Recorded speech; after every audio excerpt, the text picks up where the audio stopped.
Hello and good morning, ladies and gentlemen. This is Adis Nusar with the News Ambini. Thank you for joining us. Now, the news in full. Government Communications Service Minister Legesse Tulu said no precondition is set for the implementation of the Pretoria Peace Agreement. Therefore, he said it will be implemented as per the agreed terms. In his Facebook page, the minister stated that accommodation of interests is epitome of principles of democracy. The government has been paying sacrifices for the well-being of the people and the existing multinational unity, he underscored. It is government's priority to ensure peace and prosperity, which every citizen's aspiration, Legesse said, adding that peace will be ensured only through principle and law. Saying that the Pretoria peace deal laid foundation for well-being of the north part of the country. He added that agreement signed in the Nairobi has paved the way for implementation of the accord.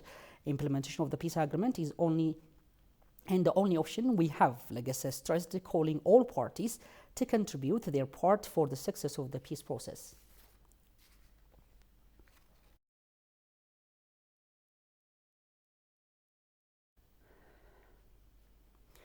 And the Deputy Prime Minister and Foreign Minister Demek Mekonnen has urged trainee diplomats to defend their national interest according to the contemporary global diplomacy. Demek reiterated diplomats to scale up their capacities and skill with new geopolitical agenda. Demek made the statement while addressing a closing session of the 3-week-long training offered to Foreign Affairs Ministry staff and diplomats. Shagoy Matao has compiled the following story. Take a look. The 3-week training at the African Center of Excellence focused on Ethiopia's participation in international relations and diplomacy has been completed. Addressing a closing session to Foreign Affairs Ministry staff and diplomats, Deputy Prime Minister and Foreign Affairs Minister Demek Mekonnen urged diplomats to scale up their capacities and skills to defend the national interest of Ethiopia and maintain its diplomatic influence in the complicated global situation facing Ethiopia. Understanding the contemporary world የሚለውን ዓለማዊ ሁኔታውን በደንብ አድርጎ እንደ ዲፕሎማት ማንበብ ያስፈልጋል። Ethiopian diplomacy must go in line with the contemporary world. Diplomacy in the contemporary world is volatile, unpredictable, ambiguous and complex. We cannot gauge the trend of the contemporary world diplomacy with a single research result conducted in the past. It is rather complex. Ethiopian diplomacy must be influential and move forward, keeping the interest of the country. Demek also urged diplomats to carry out diplomatic work as time requires.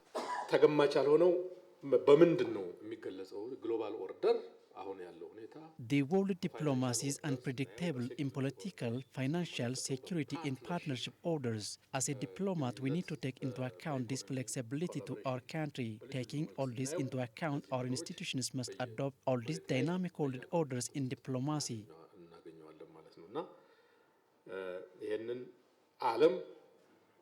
Trainers and trainees also expressed the significance of the training to be up-to-date diplomat that could compete with the complex world diplomacy.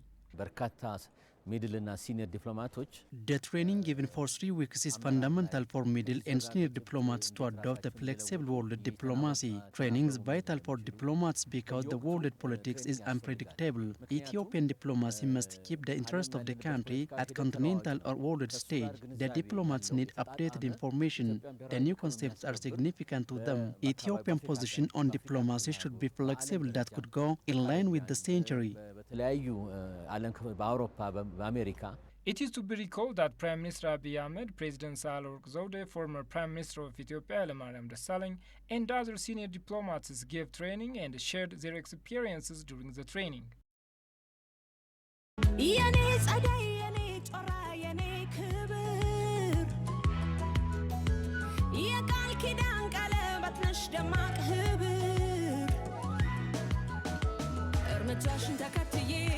ከፍዝቁልችልልሽ ዝማሜሽን የሚያቀና ያሰብኩትን ልሰፍርልሽ ውለታሽን ልመልስል የምሰደው አጣውልሽ ሀገሬ ሆይ አበድሪኝ ሀገር ስሆን የምከፍልሽ እርምጃሽን ተከትዬ ከፍዝቁልችልልሽ ዝማሜሽን የሚያቀና ያሰብኩትን ልሰፍርልሽ ውለታሽን ልመልስል የምሰደው አጣውልሽ ሀገሬ ሆይ አበድሪኝ ሀገር ስሆን የምከፍልሽ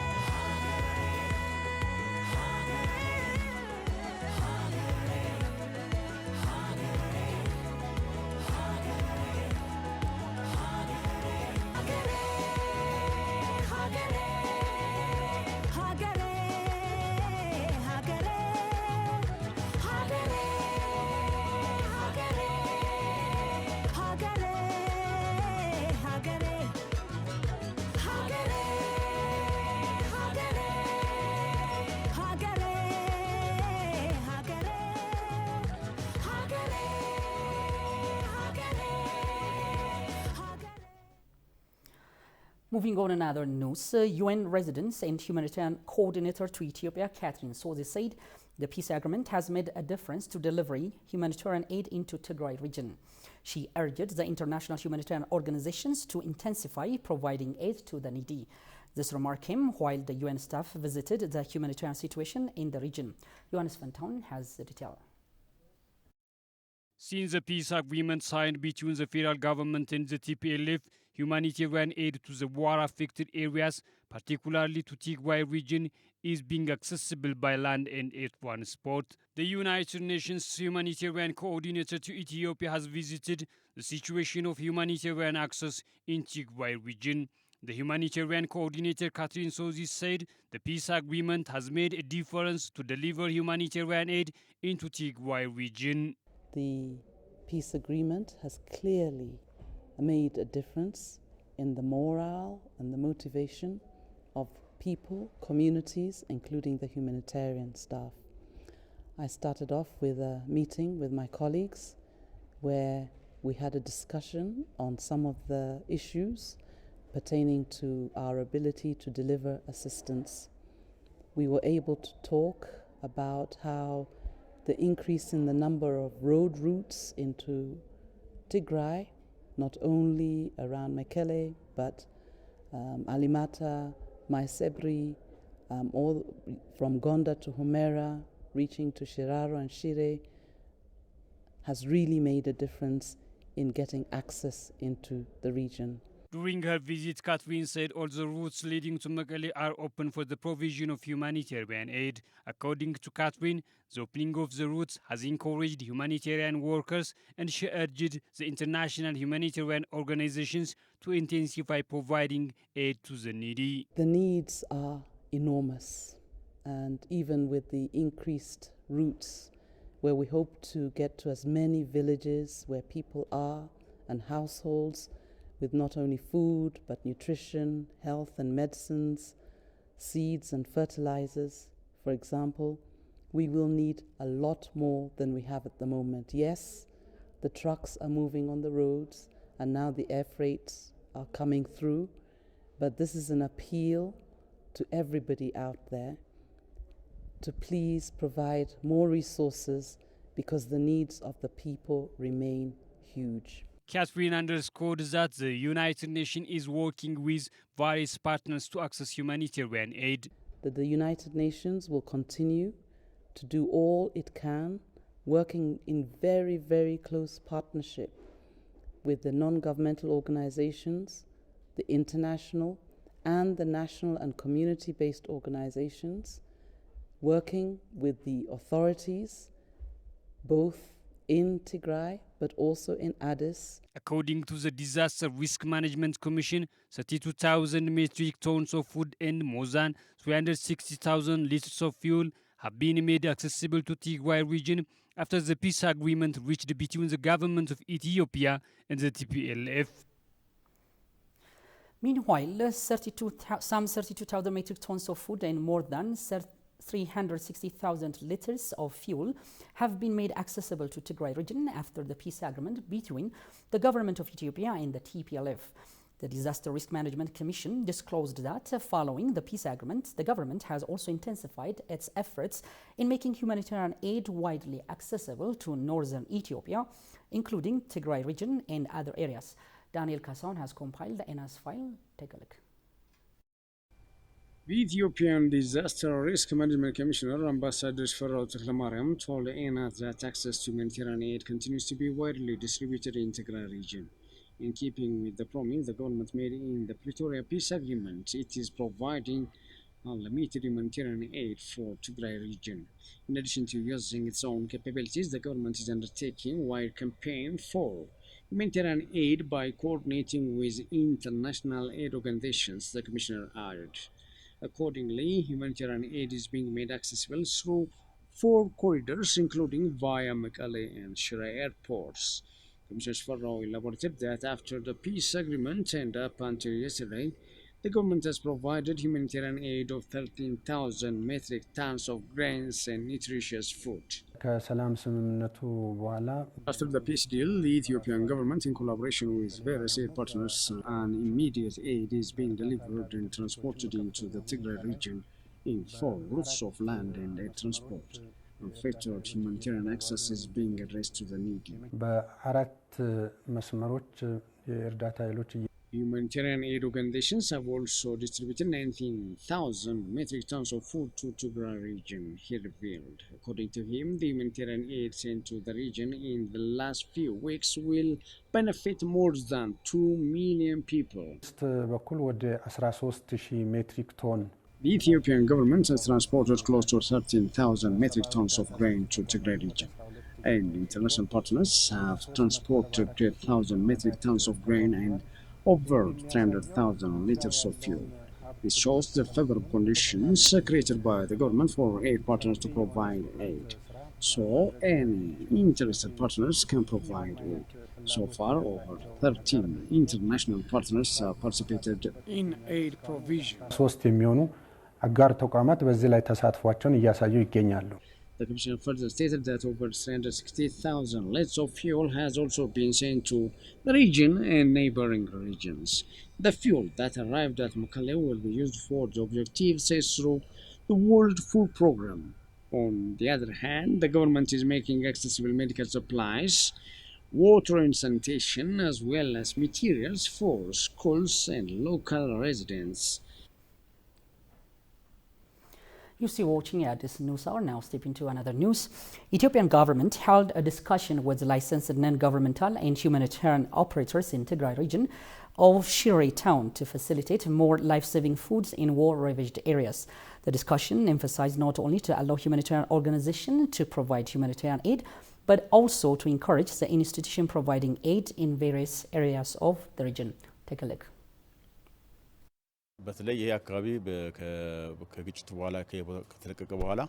After the peace agreement, the routes leading from Takaze and Shiraro to Adwa was opened. There are tasks that the government has started with great efforts to reach out the community in this area. One of these issues is fast delivery of food. From the first round to the fourth round, an effort was made to deliver up to 46,000 quintals of wheat and 7,500 quintals of nutritious food. The second issue is the provision of health and clean drinking water to these areas, and there are works done to ensure maximum efficiency.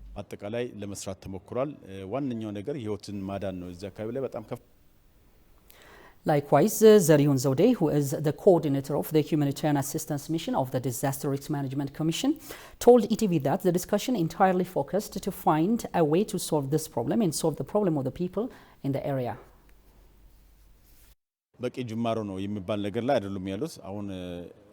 The WFP has started to support the IDPs. They started to provide with grain supply. ICRC and IOM are supplying fresh drinking water.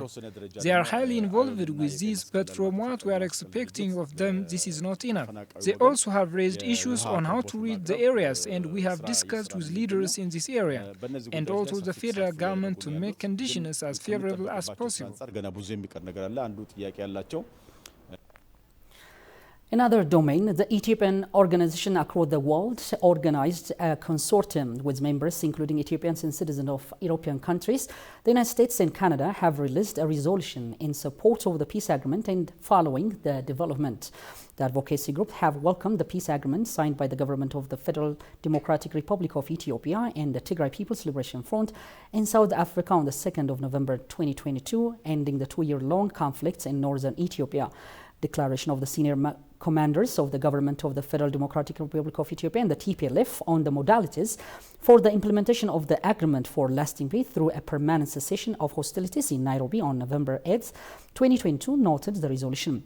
The resolution went on saying, deploring the same faction of the TPLF and its supporters in the diaspora, some foreign parliamentarians and congressmen, media houses, individuals, and think tanks and academic institutions have engaged in anti-peace rhetoric, making false and inflammatory comments unconducive to ending the 2-year-long suffering of the people in Ethiopia, particularly those in Afar, Amhara, and Tigray.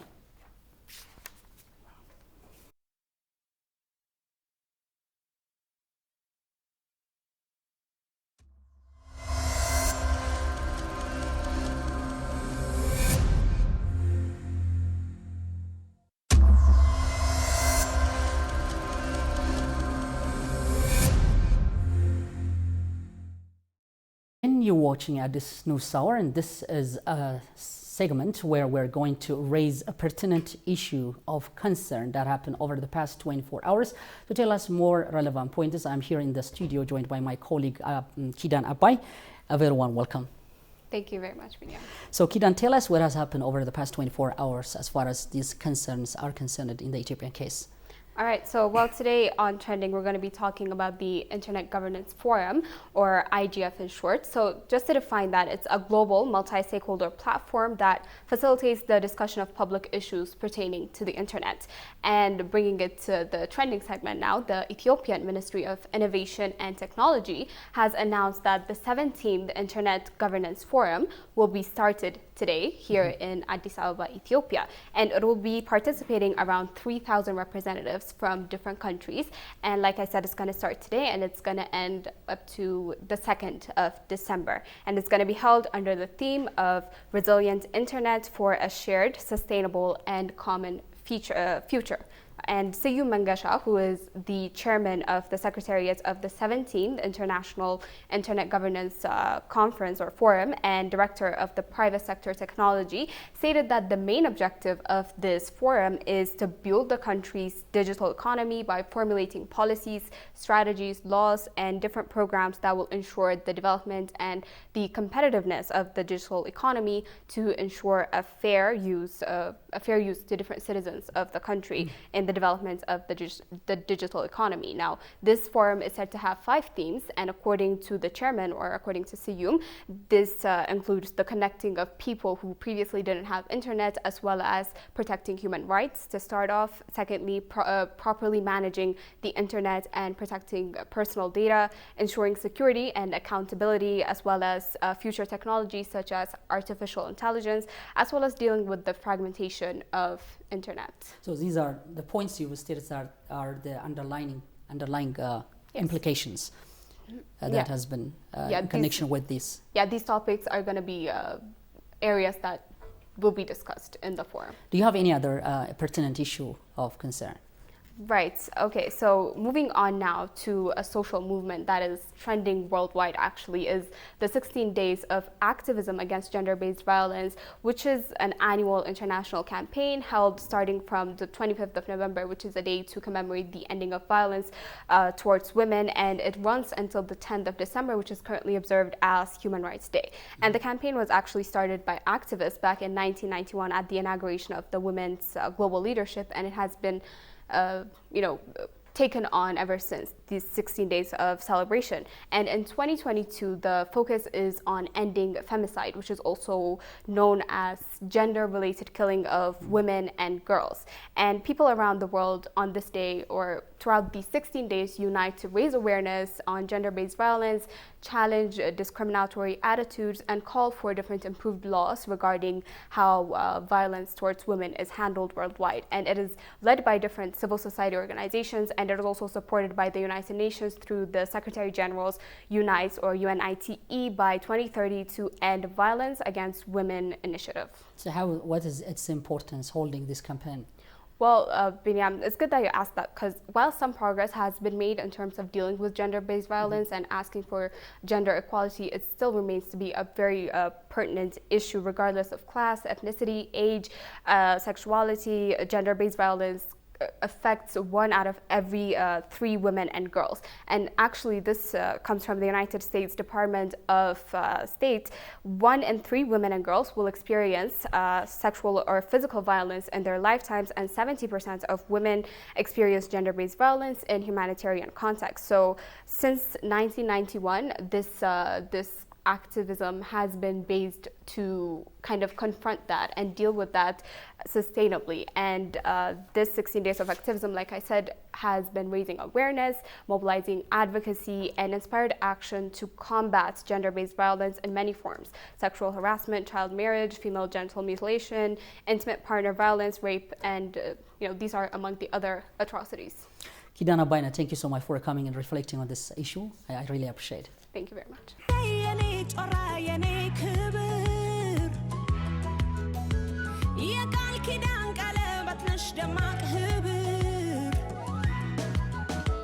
እርምጃሽን ተከትዬ ከፍ ዝቁል ልችልልሽ ዝማሜሽን የሚያቀና ያሰብኩትን ልሰፍርልሽ ውለታሽን ልመልስል የምሰደው አጣውልሽ ሀገሬ ሆይ አበድሪኝ ሀገር ስሆን የምከፍልሽ እርምጃሽን ተከትዬ ከፍ ዝቁል ልችልልሽ ዝማሜሽን የሚያቀና ያሰብኩትን ልሰፍርልሽ ውለታሽን ልመልስል የምሰደው አጣውልሽ ሀገሬ ሆይ አበድሪኝ ሀገር ስሆን የምከፍልሽ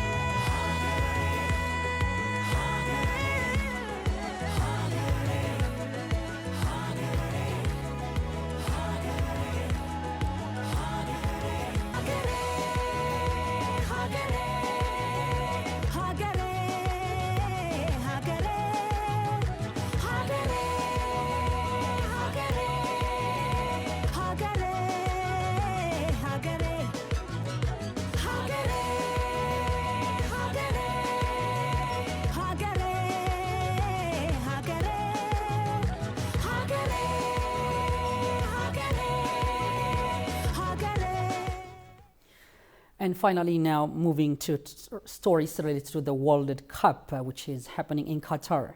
Costa Rica 1-0 win over Japan throws Group E open. It was only Los Tecos only shot on target in the game, but also in the World Cup so far. They had 0 in their 7-0 defeat against Germany.